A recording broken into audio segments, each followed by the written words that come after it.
Lord of the Mysteries. Chapter 118. August. Time flew by and Tingen bade farewell to the end of summer. The temperature hovered between 26 and 27 degrees Celsius. Whoosh! Klein stood up from the bathtub and took a stride forward, sending water droplets to the floor. He stood there naked, looking down at his abs. He flexed and saw prominent muscle lines appear. That was the result of his daily training. Besides, he appeared a lot more energetic. And just today, his combat teacher, Gawain, had started teaching him the basic footwork for punching and the techniques for delivering force. Tap. Tap. Tap. Klein stepped on the floor barefooted in the bathroom, either sliding forward or retreating before dodging to the right and swinging his fist while he made a defensive gesture. Phew! He stopped and let out a breath happily. He took the towel next to him and wiped himself down. After getting in touch with Daxter Guderian, the doctor in the mental asylum, Klein seemed to escape from coincidences for 2 whole weeks. Without the constant barrage of supernatural incidents, his life became stable. He received his paycheck on time, researched mysticism in death, trained his marksmanship and fighting skills, developed new cooking recipes, slowly gathered decent utensils and decorations with Benson and Melissa, asked his teammates about supernatural cases in the past, divined for people who came to the club, and strictly followed the principles he figured out. That made him more stable.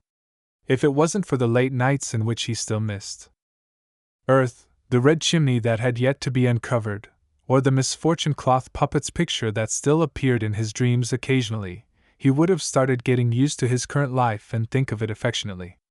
During that time, 3 tarot club gatherings were convened, but Klein didn't receive any new pages of Roselle's diary. However, according to Justice's explanation, she had gotten to know 2 Beyonders, and she was getting in touch with them consistently. When she got into their circle of acquaintances, it was likely that she could trade for more pages of Roselle's diary. The hangman also expressed that he had returned to land and was dealing with some matters.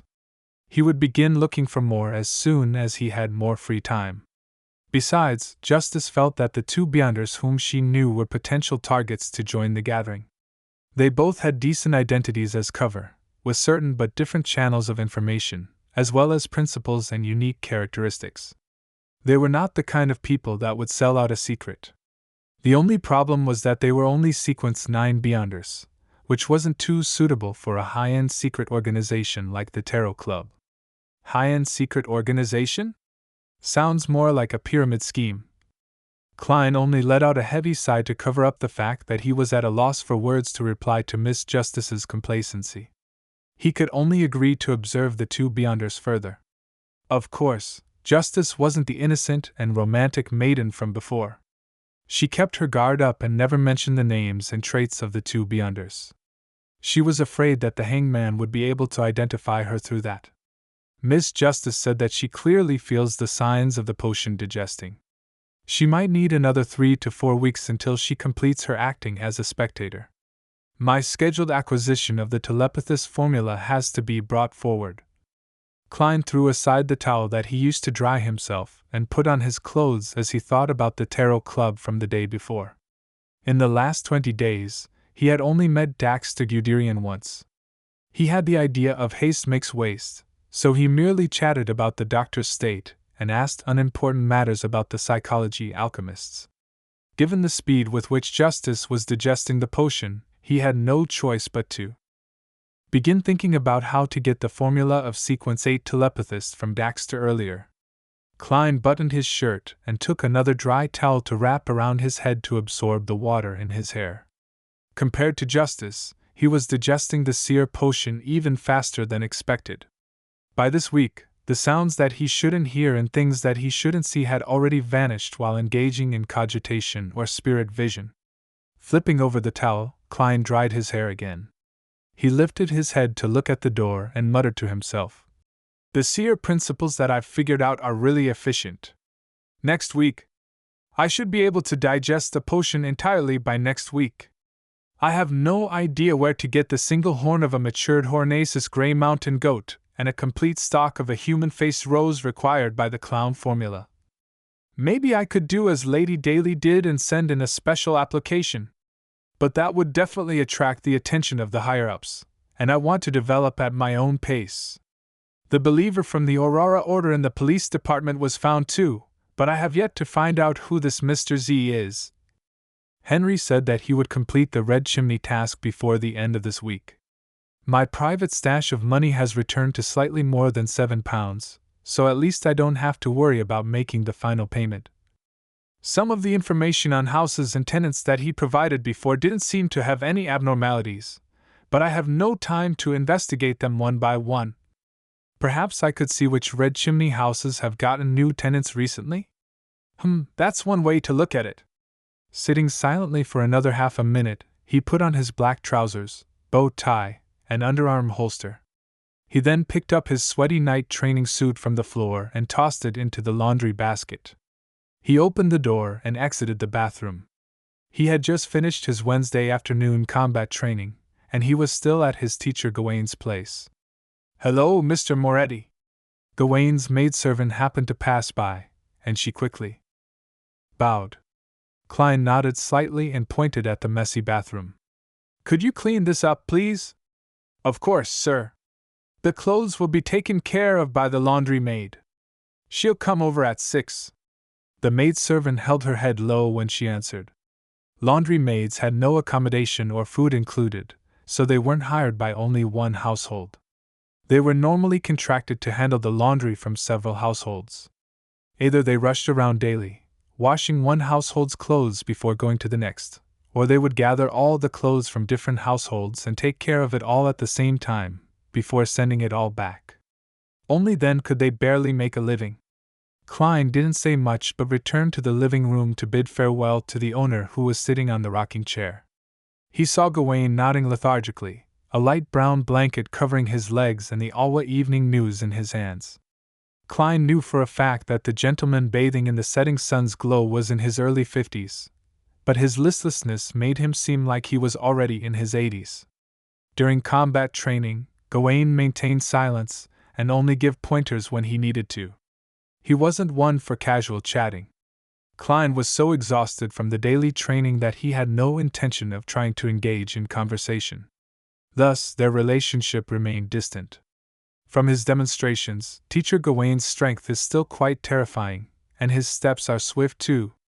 I reckon it wouldn't be a problem for him to fight 3 of me. He has the pay from the police station, and he also bought a plot of land in a village out in the Tingen suburbs that provides a fixed rental. He hires a chef, a maidservant, and a laundry maiden.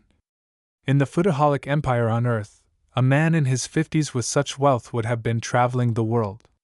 Klein looked away from Gawain and shook his head. Then, he went to the clothes rack to take down his top hat and black trench coat. After he tidied himself up, he took his cane and exited the house. He walked along the weed-covered stone path towards the gates.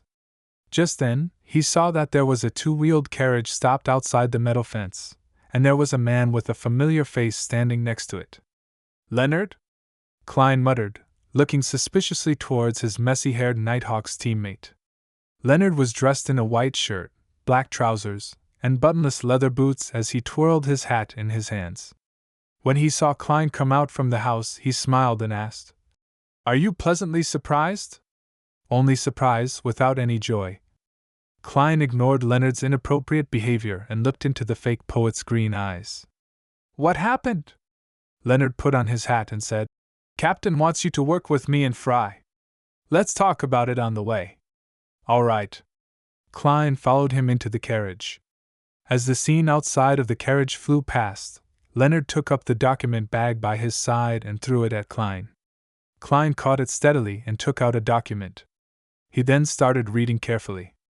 August 11th, 11 p.m., at a workhouse in Westboro, the bankrupt Salas attempted arson to cause a tragedy.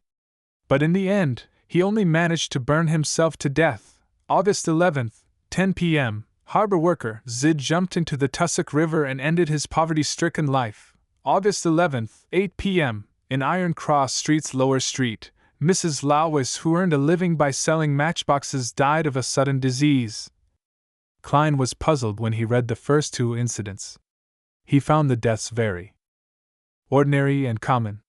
Not only should it have been beneath the attention of the Nighthawks, even the police force would avoid wasting resources looking into such obvious causes of death. However, when he read down the list, he slowly creased his eyebrows.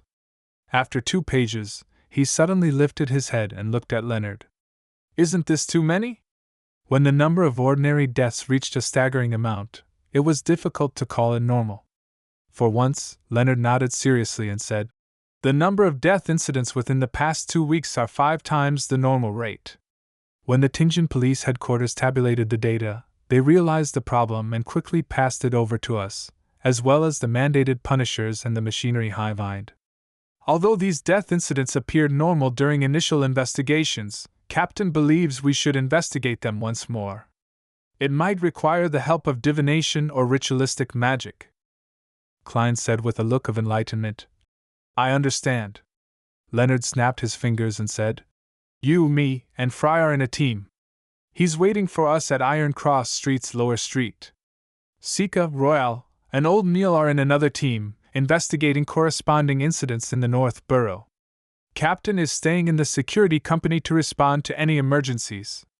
"Okay." Klein nodded solemnly, and suddenly thought of something. He quickly asked, "Can I drop by my place and leave a note?" He had to tell his brother and sister that he couldn't dine at home that night because something has cropped up. Leonard laughed. "No problem, it's on the way." With that, Klein calmed down and read over the death incidents again, intending to find a link among the various names, times, and causes of death. Then, he suddenly realized something. "Is this my first group mission after becoming a Nighthawk?"